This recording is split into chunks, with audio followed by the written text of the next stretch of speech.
90 రోజుల కోర్సు పూర్తి చేస్తే చాలు 100% ప్లేస్మెంట్ సపోర్ట్ తో సాఫ్ట్వేర్ జాబ్ మీ సొంతం. వెంటనే కోడ్ జ్ఞాన్ డెస్టినేషన్ ని సంప్రదించండి. నమస్కారం, సుమన్ టీవీకి స్వాగతం. 2025 సంవత్సరం నవగ్రహాల స్థితిగతులు ఎలా ఉన్నాయి, ద్వాదశ రాశుల వారికి ఎటువంటి ఫలితాలని అందజేస్తున్నాయి, ఈ విషయాన్ని తెలియజేసేందుకు మనతో పాటు ఉన్నారు ప్రముఖ జ్యోతిష శాస్త్ర పండితులు, శ్రీచక్రపీఠ వ్యవస్థాపకులు బ్రహ్మశ్రీ ప్రదీప్ జోషి గారు. గురుగారు నమస్కారం. శ్రీమాత్రే. గురుగారు, 2025 సంవత్సరం మరి వృశ్చిక రాశి వారికి ఎలా ఉండబోతుంది? అర్ధాష్టమ శనితోటి ఇప్పటి వరకు వాళ్ళు ఎలానో బాధపడ్డారు కాబట్టి ఇకపై నుంచి వాళ్ళకి బాగుంటుంది, ఎలా ఉంటుంది? శ్రీ గురుభ్యో నమః. శ్రీమాత్రే నమః. వృశ్చిక రాశి వీళ్ళకేందంటే అదేదో సామెత ఉంటుంది, పెనం మీద రొట్టెళ్ళి పొయ్యిలో పడ్డట్టు. ఇప్పుడు వాళ్ళ పరిస్థితి అదే. పెనం మీద ఉన్నంతసేపు పర్లేదు, అర్ధాష్టమ శని వచ్చేసింది. ఎల్నాటి శని అయిపోగానే రాదు అర్ధాష్టమ. మధ్యలో ఒక 2 years తర్వాత కొడతాడు, తిండి పెడతాడు, మళ్ళీ కొడతాడు. సో ఇప్పుడు పంచమ శని తర్వాత అష్టమ స్థానములు గురువు. అప్పుల పాలవుతారు, గుర్తుపెట్టుకోండి. అప్పుల పాలవుతారు, తప్పుడు నిర్ణయాలు తీసుకుంటారు.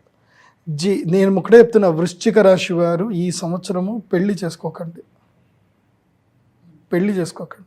చేసుకున్నారు జీవిత కాలానికి తప్పు చేసిన వాళ్ళు అవుతారు. నీ ఇష్టం చేసుకుంటే చేసుకోండి, నా ఒపీనియన్ వరకు చెప్తున్నాను. Don't take too much serious. కానీ వద్దు అని చెప్తాను. ఈ సంవత్సరం ఏంటంటే రుణము, రోగము కలుగుతాయి. రుణం కలుగుతుంది, రోగము కలుగుతుంది, దుఃఖము కలుగుతుంది. అండ్ ఆరోగ్యంలో కూడా ఇబ్బందులు వస్తాయి. మెంటల్ టెన్షన్స్ విపరీతంగా పెరుగుతాయి వృశ్చిక రాశి వారికి. మెయిన్గా నమ్మక ద్రోహాలు జరుగుతాయి. మీరు ఎవరినైతే ఎక్కువగా నమ్ముతున్నారో వాళ్ళకి నమ్మక ద్రోహాలు జరుగుతాయి. మే అయిపోయిందా, అక్షయ తృతీయ అయిపోయిందా, మీకు బ్యాండ్ బాజా భారత్ ఉంటుంది. నేను అందుకే ఏం చెప్తాను అంటే, చాలా సింపుల్ లైఫ్కి అలవాటు పడిపోండి. మెయిన్గా ఏంటంటే అబ్బాయిలు వృశ్చిక రాశిలో పుట్టిన అబ్బాయిలు, అమ్మాయిలు కకృతి పడకండి. ముఖ్యంగా అబ్బాయిలు తొందరపడకండి. మ్యారేజ్ అని చెప్పి రిలేషన్షిప్స్లోకి వెళ్ళిపోయి ఫోటోలు దిగి ఏదో ఒకటి చేసుకొని కకృతి పడకండి. మొన్న ఈ మధ్యనే ఒక క్లయింట్ నాకు వచ్చిందనమాట. వాడు ఈ మ్యాట్రిమోనీలో చూస్తూ ఉన్నాడు, ఏమని అమ్మాయిలు పెళ్ళి గురించి చూస్తూ ఉన్నాడు. ఒక అమ్మాయి మ్యాట్రిమోనీలో చాటింగ్ చేస్తుంది. మనోడు కకృతిలో ఉంటాడు కదా, చాటింగ్ చేస్తాడు, అంత అయిపోయింది. ఆ అమ్మాయి కలుద్దాం అన్నది. యాక్చువల్ వాడికి ఆ అమ్మాయి నచ్చలే. నువ్వు నాకు నచ్చలేదు అన్నాడు. నాకు కూడా నువ్వు నచ్చలేదు, కాకపోతే జస్ట్ క్యాజువల్ మీటింగ్ అంతే, నీ థాట్స్ బాగా ఉన్నాయి, నాకు బిజినెస్ ఐడియాస్ కావాలంటే నేను నీకు ఫీజు ఇస్తాను అంతే. మనోడు ఫీజు ఇస్తాడు కదా అని జస్ట్ క్యాజువల్ మీటింగ్ అని పోయాడు. ఇచ్చింది 50,000 ఫీజు కూడా ఇచ్చింది. అంటే వాడికున్న తెలివితేటలకి, వాడికి ఐటీ టెక్ అనమాట. నా 50,000 ఇచ్చి బాగుంది, నాకు నువ్వు వర్క్ చేసి పెట్టాలి, చేయాలని చెప్పి మళ్ళీ ₹1,00,000 కూడా ఇచ్చింది. 2వ నెలకి ₹1,00,000 ఇచ్చింది. సో ఏదో నేను చేపించుకుంటున్నాను, ఏదో ఆ అప్లికేషన్ డెవలప్మెంట్ చేయించుకుంది. తర్వాత ఆల్ ఆఫ్ సడన్గా నాకు నీతో పెళ్ళి అవసరం లేదు కానీ I want to be with you అని అంది. వీడు కకృతిగాడు కదా, పోయాడు. 1 కాదు 2 కాదు, 10-20 సార్లు వెళ్ళాడు. ఈమె తెలివితేటలు ఏం చేసింది, 10-20 సార్లు ఆమె ఇంటికి పోయిన ప్రతిసారి సీసీటీవీ రికార్డ్స్ అన్నీ కూడా సేవ్ చేసి పెట్టుకుంది. ఆ తర్వాత వీడి మీద రేప్ కేసు పెట్టింది. కథ, నన్ను పెళ్లి చేసుకో, లేకపోతే రేప్ కేసు, లేదంటే ₹1,00,000 లేకపోతే పెళ్లి చేసుకో. పెళ్లి చేసుకున్నా వాడు 3 కోట్ల ఆస్తి ఇవ్వాల్సిందే. వారసురాలు అయిపోతుంది, ఆస్తి అక్క అయిపోతుంది కదా, అయిపోయి ఎటు కానీ పరిస్థితి అయిపోయింది అది. సో కకృతి పడకండి, మగాళ్ళు అబ్బాయిలు కకృతి పడకండి, అంతే, అర్థం చేసుకోండి. సో ఇది ఇప్పుడు వృశ్చిక రాశి వారికి ఇది వెరీ వరస్ట్ టైం.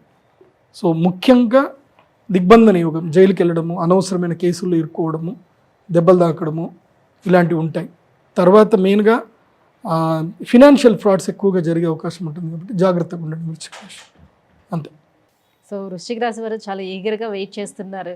ఈ ఒక్క శని, అర్ధాష్టమ శని వెళ్ళిపోయిన తర్వాత మా డేస్ బాగుంటాయేమో అని చాలా ఈగర్గా వెయిట్ చేస్తున్నారు.